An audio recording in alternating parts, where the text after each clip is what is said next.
These are probably good things to follow.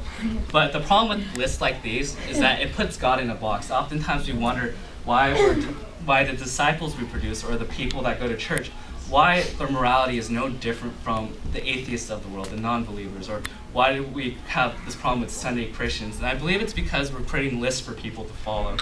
And the problem, it's good. I'm not bashing any of these at all, but oftentimes I like to think of it as in terms of, if I were with a girlfriend. If I told my girlfriend, okay, I checked off the list, I gave her a birthday card, I told her I love you in the morning, I talked with her for 15 minutes. If I fulfill that list, I'm good. And then for the rest of the day, I don't have to think about my girlfriend. And oftentimes this is the case with this. Okay, I went to church, I paid my 10%, I read the Bible today, and I prayed before my meal. So the rest of the day, I'm good. I don't have to think about God anymore. It's the bare minimum. And that's oftentimes the problem that we get here.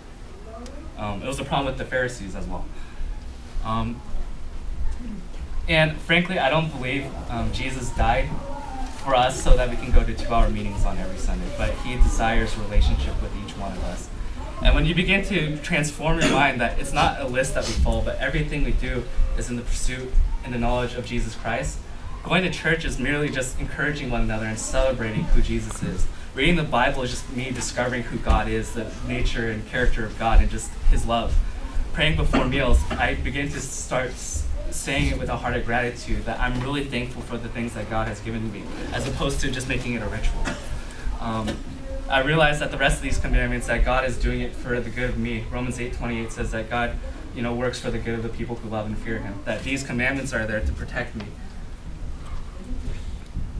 And so, I just want to just make that jump that if, sometimes even for me, I make it about a list. I often judge people on this criterion. Like I will say, Sue's just a bad Christian. Oh my gosh, she hasn't gone to church this Sunday. She went to a party.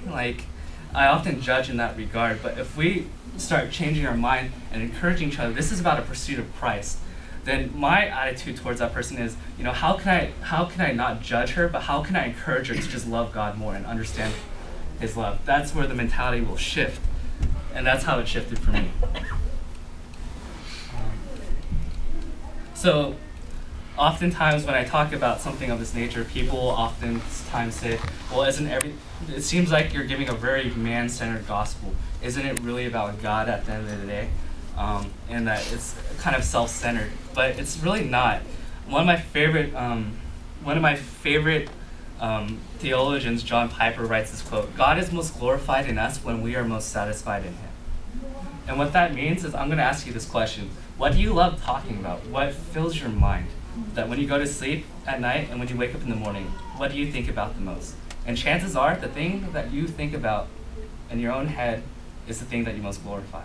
Oftentimes when I'm fascinated with the movie, I will go John, we should watch this movie. It's the funniest thing in the world. Or if I see Blake Griffin, a basketball player, or Dwight Howard make this monster slam dunk, I'll be telling people, I'll YouTube link it, because that's what satisfied me. It's what amazed me.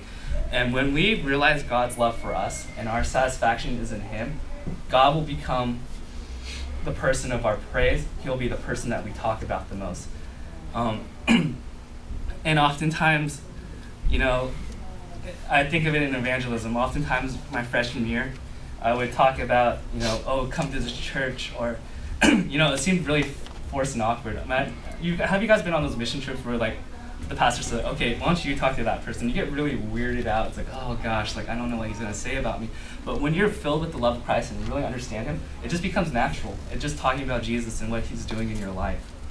So it's not okay, what do I tell this person? Oh my gosh, I don't even know what he's going through. But it just becomes a matter of